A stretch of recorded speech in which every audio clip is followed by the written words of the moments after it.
Hello, Kriegspielers. I'm going to talk you through what we'll call GIMP by a dummy because I'm brand new to GIMP and I encountered several really frustrating things about it where I thought I'd never figure this thing out, but I want to give you these little landmines so you can avoid them so you can get to actually creating maps and getting things going. So the first thing is you'll see in a lot of tutorials online about layers.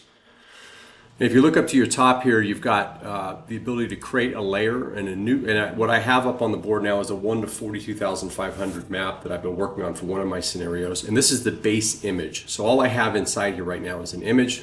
So I'm going to create a new layer and we'll call that layer 1. So I have already put that in here, right? And we'll call that the base layer.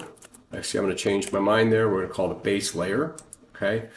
And on a base layer, we're just going to create overall one color that's going to be the underlying base of the map so you can't see through it, because we're not going to in this case use the underlying map for the final map. So in this case I would go to the select tool and I would select a rectangle, and I won't do the whole map just for the sake of argument. And you're going to create a base layer across basically everything you can see. And so I've got a color here and I'm going to make sure that I've got the color I want, and when you click on this is where you change the colors. More on that in a second. And then what I do is I just go to the foreground color, because when I try to use the bucket tool, I find all sorts of nonsense happens as a beginner and a dummy. You can figure out other ways to do it. GIMP, like any software, has 15 ways to do the same thing. This is how I do it. So there's this setting over here is opacity. It's where you can make it darker or more transparent. And that becomes really important as you get better at this. But your base layer, you probably want to have a high opacity or make it opaque so you can't see through it. Now you see there when I deselect being able to see that layer, I can see the map.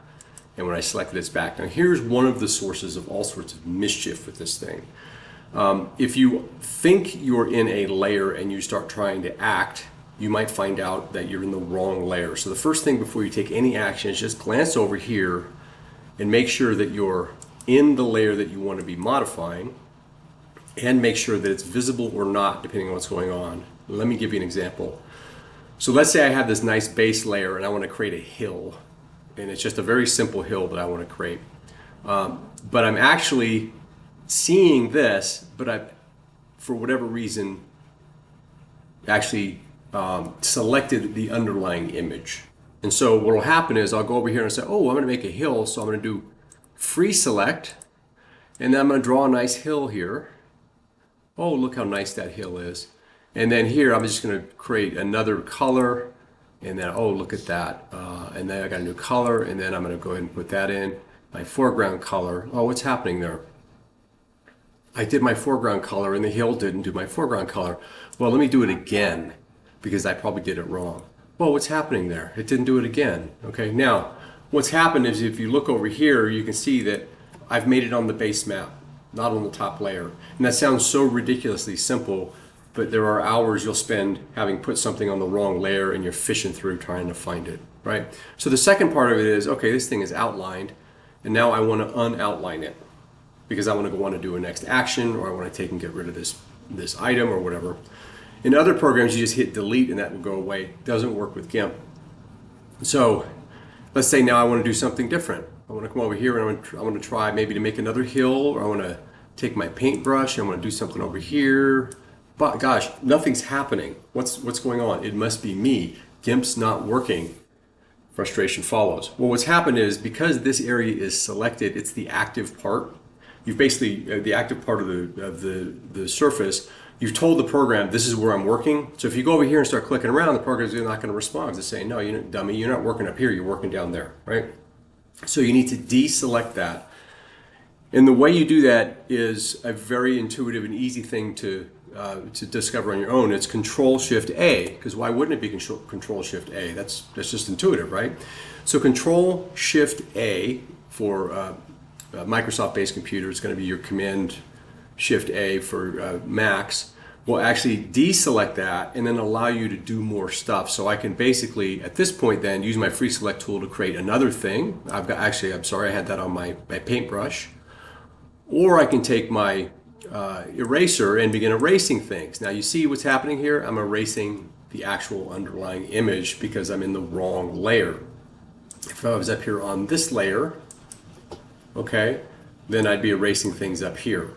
So this dynamic will get you really goofed up if you're building things, erasing things, and moving through the wrong layers. So the tip number one is the Control-Shift-A. Tip number two is always check over here before you take an action and before you undo an action on what you're up to. Okay, so let's say I am in this situation, and I'll give you an example.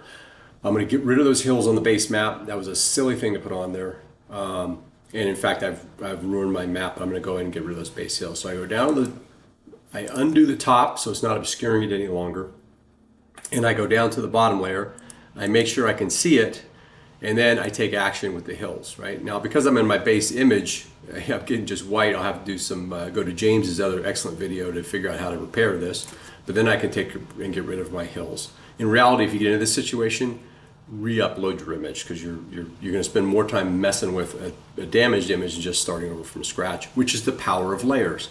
So let's go back up here. If we say I'm here and I've made some real bad, see, I've already the mistake. I had this selected and I was trying to operate on this layer. It doesn't work. Got to go up here. So let's say I've made all kinds of bad errors. I look at that and I say, hey, this thing is totally goofed up. I hate it. So I go over here and I delete that layer, right? And then I can create a new layer, right? And this allows me, I just name the same base layer. And then I come up here, I take my select, and off I go, right? So what I do when I put things into the, when I fill with a color, in this case I've filled it with a different color. There we go, now we have a green base layer, right? So 3 ideas here that will get you around being really frustrated with GIMP. First of all, always check visibility and where you're at. And if the program is acting funny, go check that. 90% of the time you got something goofy there. The second thing is when you have an area outlined and the program is not doing what you want it to do, Control-Shift-A will unselect an area, right? Control-Shift-A will unselect an area, and therefore you're ready for the next action. So it might be that you're down trying to draw a thing and you're selected in another area. Control-Shift-A gets you out of that. And ultimately re-upload if you got a layer that's completely goofed up, which gives you an incentive to build more layers. So the more layers you have, the more you can just completely throw away a layer because it's not working out for you and start over from scratch. If you try to put it all in one layer, you're editing forever. So those 3 tips, I think, can kind of get you going with GIMP and will get you to the point where you're actually messing around with things like colors and layers and things like that, and will get you off the ground. It only took me about 3 weeks of total frustration to find those 3 things out. Hopefully this will save you those 3 weeks. All right. Have fun and happy map making. Talk to you soon.